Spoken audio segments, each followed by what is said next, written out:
best thing about the Porsche display was you actually got to sit in the cars. So I took advantage of that by trying out the new Porsche Panamera. Porsche claims this car can go from 0 to 60 in 3.8 seconds, but when Car and Driver tested it, they got 3.3, which means it can race any Lamborghini or Ferrari.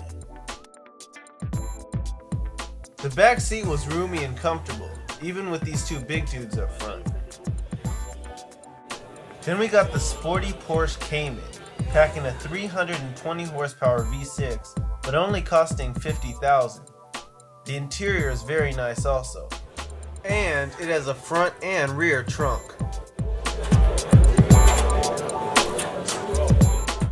The Cayenne, Porsche's SUV, now has an economy package.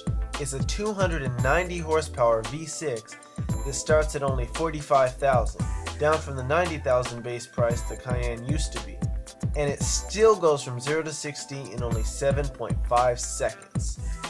The interior is also still Porsche material, with the GPS, leather wrapped everything, and it still feels snug and sporty.